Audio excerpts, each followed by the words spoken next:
달 김영진 의원입니다. 한상희 참고인 그 발언대 앞으로 나와주십시오.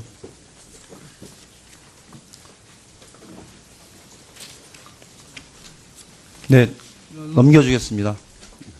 2015년 11월 14일 날 그 발동된 가포 명령 발동 조건입니다. 그리고 몇 차례 공안 대책 회의를 통해서 회의를 했고, 그리고 각종 불법 폭력 시에 관한 단호한 대처 등 여러 차례 지적이 있었는데, 그래서 결론은 발동된 내용이 저렇게 가포 명령 발동을 했습니다. 그러면서 조건을 보니까 세 가지입니다. 계엄, 대규모 집단 사태, 국제행사 기념일 등을 전후로 이렇게 이런 내용이 되어 있는데, 우리 교수님께서 보시기에 11월 14일 날 그 민중총궐기 대회가 가포 명령 발동 조건에 해당한다고 생각하십니까? 전혀 해당되지 않습니다. 이 가포 경계 명령이라는 것은 그러니까 거의 계엄령에 준하는 또는 계엄령 직전의 상태에서만 제기될 수 있는 경찰 병력을 100% 다 24시간 가동시키는 그런 명령입니다. 네네. 이번 그 민중총궐기 같은 경우에는 그러니까 그 국민들이 자신의 헌법에 보장되어 있는 집회의 권리를 실현하기 위해서 그것을 실천하기 위해서 모이는 자리입니다. 그런 자리를 그러니까 가포 비상 경계 명령과 같은 그러니까 그들을 적으로 돌리면서 공격적으로 방어하겠다는 그런 메시지의 다름이 아니었습니다. 네. 그러면 저런 가포 명령에 따라서 시위대가 더 극렬하고 강하게 그 반응할 수 있는 여지를 주었다고 생각하시죠? 당연합니다. 그러니까 네. 그 과거 우리의 그 집회 관리 패턴을 본다면은 그러니까 대규모 집회가 있으면은 가포 비상명령이나 이런 것들을 내려가지고 폭력적인 진압으로 나아갔습니다. 네. 네. 다음 넘겨주시죠. 이게 11월 14일 날 6만 8천 명에 모인 민중총궐기 투쟁본부의 11대 요구안입니다. 일자리, 재벌 책임, 농업, 민생민권, 민주주의, 인권, 자주평화, 청년학생, 세월호, 생태환경, 사회공공성. 이 내용을 발표하고 자신의 목소리를 하기 위해서 합법적인 집회를 통해서 실현하고자 했습니다.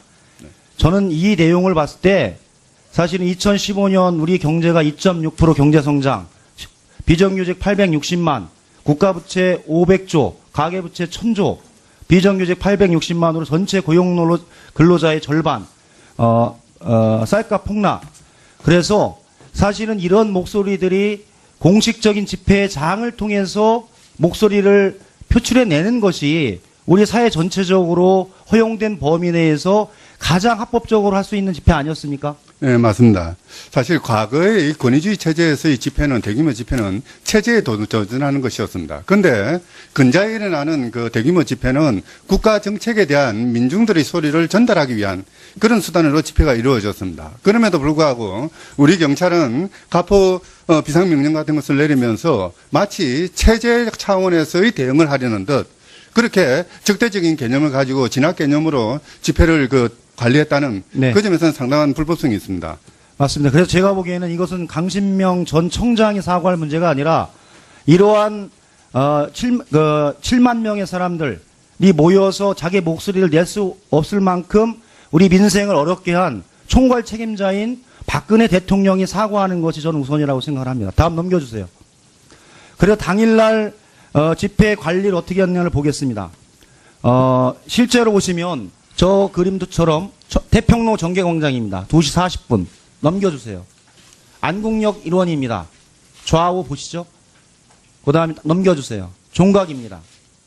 네, 이렇듯 집회 시위대가 행진을 하거나 위력으로서 경찰력을 무력화하거나 이런 행위가 발생하지도 않은 시점에서 차벽을 통해서 사실은 모든 집회를 막겠다라고 하는 강력한 행위를 했었고 차벽 자체가 헌법재판소나 대법원 판결에 의해서 부분적으로 용인되지만 전체적으로 집회와 시위를 막거나 통행을 막거나 했을 때는 헌법 불합치 의견으로 해서 자제하라고 하는 권고가 있었죠. 네, 네, 그렇습니다.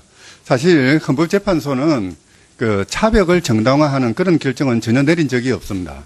단지 버스를 통해서 국민들의 이동권을 제한하는 뭡니까 통행의 자유를 제한하는 그것은 잘못됐다고 판단했습니다. 네. 차벽의 문제는 그러니까 이동권의 범위를 넘어서서 그러니까 국민의 헌법에 보장되어 있는 가장 중요한 기본권인 국민의 집회의 자유를 제한한다는 그것을 가로막는다는 점에서는 그거는 당연히 위헌적이고 불법적인 것이라고 이야기를 해야 될 겁니다. 네, 다음 차례 넘겨주세요. 이 근래에 11월 14일 집회가 대규모 집회 신고 및 금지 통고 현황을 보면 우리나라에서 지난 2004년부터 2015년까지 중요한 쟁점에 대한 대규모 집회가 많았습니다. 전체적으로 보면 2004년부터 2007년까지 보면 금지 통고율이 최저 0.35%에서 7.6%였습니다. 그런데 당일 민중총궐기를 중심으로 한 2015년에는 91건 중에 27건을 불허해버렸습니다. 불허율이 29.7%입니다. 다음 넘겨주세요. 그런데 집회 내용에 따라서 금지 통고를 차별적으로 적용한 예입니다. 이석기 사태 촉구. 그래서 대한민국 고엽 전후에 대한민국 경우에서 비슷한 장소에서 집회를 신청한 경우 동아면서전 앞 보신강 앞 광화문 KT 앞 동아일보 앞입니다. 이번에 민중총궐기 대회에서 집회 허가를 신청했던 지역과 유사한 지역을 이 단체에 대해서는 허가해주고 민중총궐기를 진행했던 제 단체에서는 불허했습니다. 그러면 이것을 바라보는 전농이나 아니면 민주노총, 전교조, 청년연대 이렇게 집회에 참여하려고 했던 분들이 생각하시기 어떻게 생각하겠습니까? 사실 집회의 자유는 우리 헌법재판소도 판단했듯이 민주주의의 본질적인 요소입니다. 그렇기 때문에 국민들이 자유롭게 집회를 할 수 있고 자유롭게 공공 영역인 도로를 점용해서 자신의 의견을 표명할 수 있도록 그 폭을 열어줘야 됩니다. 그럼에도 불구하고 경찰은 자의적인 잣대를 대서 어떤 경우에는 그러니까 정책에 비판하는 그런 집회에 대해서는 전혀 불허 처분을 내리면서 집회를 못하게 하고 또 다른 측면에 있어서 이 집회에 대해서는 아무런 규제 없이 그냥 허용하는 그런 차별적인 대응을 보여왔습니다. 네네. 다음 넘겨주세요. 그래서 결론적으로 2015년 11월 14일 민중총궐기 대회 전체를 개요를 해보면 경찰 2만 명, 민중총궐기 본부 추산으로 6만 8천 명이 참여를 했고 경찰 113명 부상, 그리고 총궐기 본부에서 앰뷸런스 이동만으로 추산한 것이 부상자 36명, 경찰 징계, 사법처리 징계 0명, 민중총궐기 본부 1298명 중 226명 구속, 불구속 730명, 그리고 한상균 위원장 1심 5년 선고됐습니다. 이렇듯 제가 보기엔 국가 공권력의 차별적 집행과 대응에 따른 결과가 이것으로 나타났고 그것의 결론적인 집행을 했었던 해당 양 경장이 그 결과로 나타났다고 봅니다. 넘겨주세요. 그래서 2015년 집회에 대해서 노무현 대통령이 했던 얘기입니다. 공권력은 특수한 권력입니다. 공권력 행사는 어떤 경우에도 냉정하고 침착하게 행사되도록 통제되지 않으면 안 됩니다. 공권력의 책임은 일반 국민의 책임과는 달리 특별히 무겁게 다뤄야 합니다라고 2005년 대통령께서 국민 집회에서 돌아가셨던 두 분의 사건을 바라보면서 대국민 사과했던 내용입니다. 즉 국가 공권력은 참여의 폭력으로 경찰이 다쳤는데 민중총궐기 본부의 관계자들이 경찰한테 사과를 하지 않았느냐 이렇게 물어보는 것은 국가 공권력임을 포기하는 행위입니다. 그렇습니다. 이번 행위에 있어서 대통령의 사과 그리고 행위의 총괄 책임자로 강신명 총장의 사과가 필요하다고 보는데요. 네. 이것도 국가 공권력의 운용에 관한 이 책임 소위 입장이 어떻다고 봅니까? 참고 삼아서 지난 2월 달에 발표된 유엔의 집회의 자유에 관한 특별보고관의 공동 보고서가 있었습니다. 거기 52절에 의하면 이렇게 적혀 있습니다. 특정한 상황에서 무력 사용이 필요성과 비례성의 원칙을 충족했다. 그래서 적법하고 합법적이었다 하더라도 그럼에도 불구하고 무력 사용을 방지해야 될 예방 책임을 다하지 못한 책임은 국가가 져야 한다. 국가가 그분에 대해서는 엄중한 책임을 져야 된다는 규정을 두고 있습니다. 자, 지금 이 사건의 경우에도 비록 그것이 잘잘못을 따지기 이전에 이런 불상사가 났다는 사실만으로도 국가는 엄중한 책임을 져야 될 것입니다. 시간이 다 됐는데 나중에 또 하실 이야기 있으면 질문하세요. 계속적으로 하다 보면 다른 의원님 진행 안 됐으니까. 네. 다음은 우리 유민봉 의원님. 임준태 참고인께 좀 질문 좀 드리겠습니다. 예.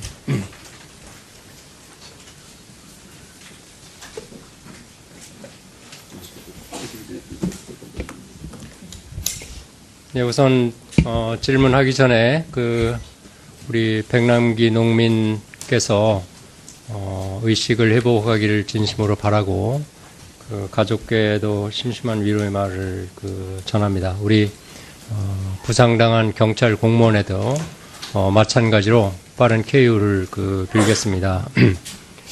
이제 11월 14일 민중 총궐기 집회의 불법성, 위법성은 상당히 공감을 했다고 저는 생각했습니다. 그런데 방금 전 이것은 오히려 국가 공권력의 남용이고 그날 집회가 합법적이다 이런 취지의 앞서의 참고인 진술이 있었는데요. 우리 임준태 참고인께서는 11월 14일 총궐기 집회가 합법적이었다고 생각을 하십니까? 지금까지 나타난 여러 가지 정황으로 봤을 때는 불법 또는 폭력 시위라고 하는 것은 법적인 잣대로 충분히 결론이 내려진 것 같고요. 그 과정에서 집회 시위를 대체하는 어떤 경찰의 물리력 행사가 과연 이제 어느 정도 허용될 수 있는지 사실 쟁점 그겁니다. 이게 많은 분들이 얘기를 하시지만 이 살수차를 사용한 것이 어느 정도 허용 요건에서 사용됐는지 이런 부분들이 쟁점이지. 제가 볼 때는요, 제가 지금 한국어 지금 열흘 됐는데, 대한민국이 정말 이런 사유를 갖고 온 나라가 떠들썩해야 되는지, 경찰이 사용하는 장비는요, 수갑도 위험하고, 경찰봉도 위험하고, 총도 위험합니다. 살수차 당연히 위험하죠. 그걸 위험 안 하다고 얘기하는 게 이상하고요. 경찰의 공권력을 발동할 때 특히 경찰, 폴리스 폴스는 항상 위험을 수반하는 겁니다. 그걸 전제로 하는 거죠. 위험하지 않으면 경찰력이 필요 없는 거예요. 근데 그 과정들이 너무나 이제 사람들이 살수차는 안전한 겁니다라고 얘기하는데 그건 역설적으로 살수차가 위험해야 집회 시위를 해산할 수 있는 겁니다. 예, 본질적 기능이 바로 데들리 포스죠. 예. 그 부분은 추가적으로서 더 질문을 드리겠습니다. 저는 앞서 우리 존경하는 표창원 의원님께서 안병학 경무관께서 한 경찰의 희생이 있더라도 일반 시민의 피해가 없도록 하라는 그 말에 굉장히 공감하고 감동적이었습니다. 그래서 아마 1999년에 무체류탄 원칙을 그때부터 적용한 것이 아닌가. 말하자면 체류탄을 쏘면 사실 일반 시민도 눈이 따갑고 눈물이 나고 그러지 않습니까? 그렇지만 분명히 시위대와 경찰의 물리적 충돌을 피하기 위한, 격리시키기 위한 방법으로 살수차가 도입되었다고 생각을 합니다. 그래서 이 살수차를 통해서 일반 시민의 피해는 상당히 줄어들었다고 생각합니다. 시위에 가담하지 않은 일반 시민을 향해서 살수하는 그런 경우는 거의 없다고 생각이 되고요.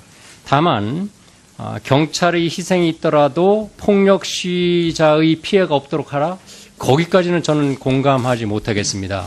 분명히 우리 경찰 공무원, 특히 이번 진압에 참여한 많은 인력에는 군 복무를 대체해서 참여한 그런 인력도 있고 하기 때문에 경찰의 희생이라는 희생은 사실 국가 공권력이 강한 특별 권력 관계에서 가능한 것이지 지금은 경찰도 희생이 아니라 경찰 자신의 생명을 보호할 충분한 정당 방위의 그런 권리를 가지고 있다고 생각합니다.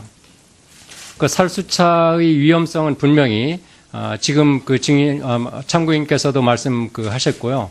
저도 앞서 영국이라든지 또는 터키의 그런 사례를 보면은 살수차가 상당히 위협적이구나, 위험하구나 그런 것을 분명히 알게 되었습니다. 그러면 우리 경찰청에서는 이런 살수차를 도입할 때 그런 안전성에 대한 어떤 검사라든지 이런 측정이라든지 거기에 대한 대비를 어떤 식으로 하셨습니까? 우리 전 강신명 총장 증인께 질문하겠습니다. 예, 국내 안전기관과 협의해서 살수차의 위력과 사용 방법에 대해서 논의를 한 바가 있습니다. 그러면 이제 앞서 그 살수차 사용 시에 그런 위험성을 외국의 사례도 많이 검토를 했을 거라고 생각합니다. 네, 우리 당연합니다. 이승철 참고인께 우리 전 청장께서 그 답변을 하셔도 되고요. 앞에 그 터키의 그 사례를 보면 정말 그 한 방에 그냥 넘어지는 그런 경우를 봤는데 네. 그 사망했다 그런 그 말씀도 있었는데요. 네. 그런 자료를 알고 예. 있었습니까? 예. 참고로 터키에서는 살수차로 인해서 사망한 사례가 전무하고요. 이제 다른 사유로 사망한 바가 있고, 우리나라가 설정한, 우리 대한민국 경찰이 설정한 15바라는 것은 주요 선진국의 수압보다도 상대적으로 낮습니다. 그래서 사실상 30m 정도까지만 위력이 있고 넘어서 50m 정도 되면 물이 비산이 될 정도입니다. 그래서 다른 OECD 국가에 비해서 살수압이 낮다 하는 점을 말씀을 드리겠습니다. 우리는 살수차를 언제 어떤 이유로 도입을 했습니까? 2004년도에 농민 시위 등으로 인해서 경찰 부상이 굉장히 늘었습니다. 무체류탄 원칙을 선언하고 나니까 경찰이 맨몸으로 이제 부딪히니까 너무 경찰 피해가 많다. 그래서 경찰관을 생명과 부상으로 보호하기 위해서 최소한의 장비가 필요하다. 그렇게 해서 2004년도 당시에 도입을 건의하게 돼서 한 도입하게 15년 됐습니다. 정도 됐네요. 그렇습니다. 그러면 그 이전하고 그 이후에 어떤 시위 진압 내지는 평화적 시위를 유도하기 위한 폭력성을 감소시키는 어떤 효과가 있었습니까? 그렇습니다. 저희들이 이제 공식 통계에 의하면은 살수차 도입 이전과 도입 이후에는 경찰관의 부상이 현저하게 줄어들고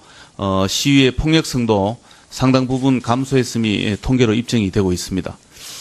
예. 저는 이번 집회의 불법성은 이번 중앙지법의 판결문에 아주 명확하게 마지막 게 정리를 해 놓았습니다. 헌법이 정한 집회의 자유에 의하여 보호되는 것은 오직 평화적인 집회만이고 폭력을 사용하여 자신들의 의견을 부탁드리겠습니다. 피고인이 이끄는 민주노총이 주최한 민중총궐기 집회가 내세운 주장의 사회적 약자의 목소리를 대변하고 정부 정책을 비판하는 등 경청하여야 할 내용이 있다.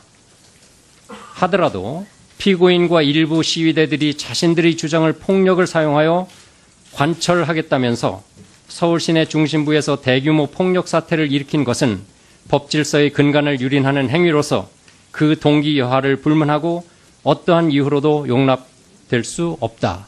그러니까 그 폭력성이나 이런 것을 우리가 동영상 자료를 보았습니다.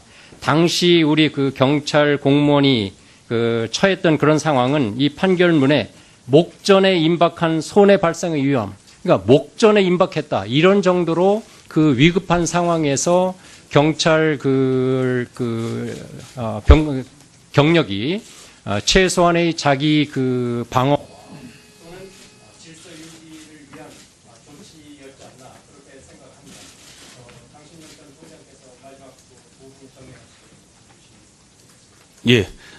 우리 헌법상 집회 시위의 자유와 권리는 엄격하게 보장이 되어야 되고 보장이 될 것입니다. 그렇지만은 이번 집회의 경우에는 헌법상 집회 시위의 권리에 대한 중대한 오해가 있거나 아니면 고의적으로 그를 무시하고 집회 시위의 자유에 편성해서 미리 사전부터 무기에 가까운 용품들을 준비하고 마스크를 12,000개나 준비해서 돌리는 등 중대한 어쩌면 시위로 보기가 어려울 정도의 불법 폭력 행위였다라고 규정지어져야 할 것으로 보입니다.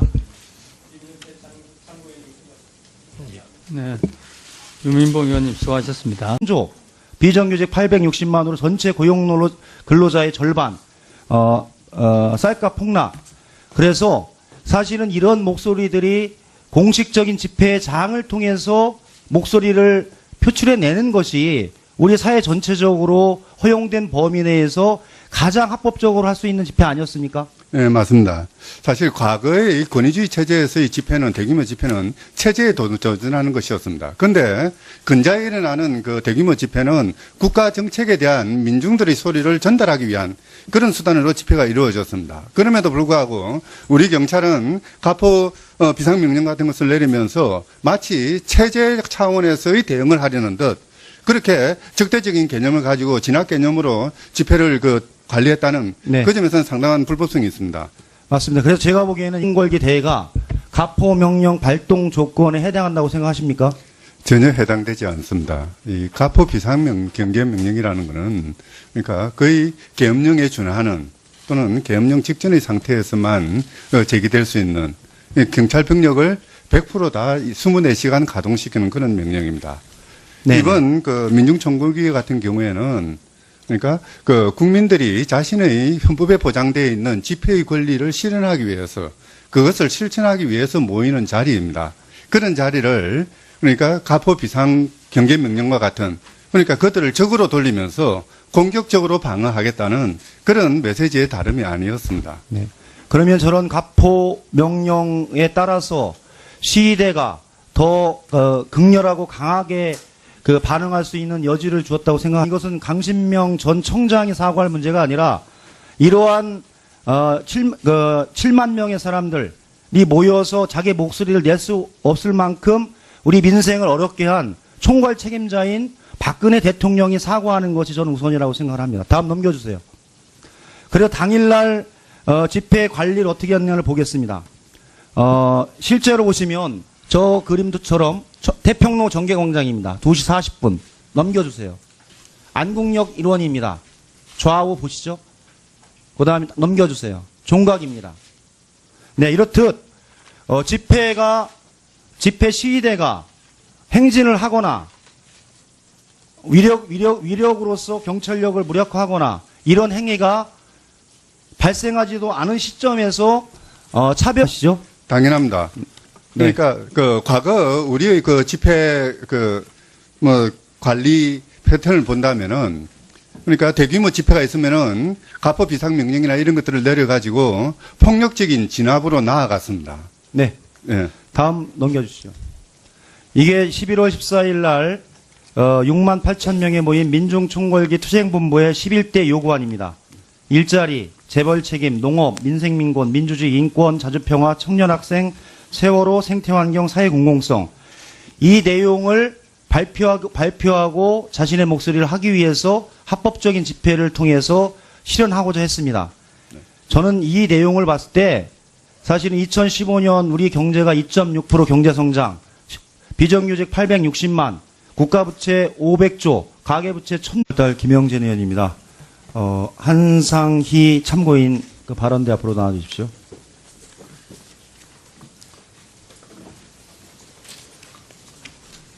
네, 넘겨주겠습니다. 2015년 11월 14일 날 발동된 가포 명령 발동 조건입니다. 그리고 몇 차례 공안 대책 회의를 통해서 회의를 했고, 그리고 각종 불법 폭력 시위에 관한 단호한 대처 등 여러 차례 지적이 있었는데, 그래서 결론은 발동된 내용이 저렇게 가포 명령 발동을 했습니다. 그러면서 조건을 보니까 세 가지입니다. 계엄, 대규모 집단 사태, 국제행사 기념일 등을 전후로 이렇게 이런 내용이 되어 있는데, 우리 교수님께서 보시기에 11월 14일 날 민중총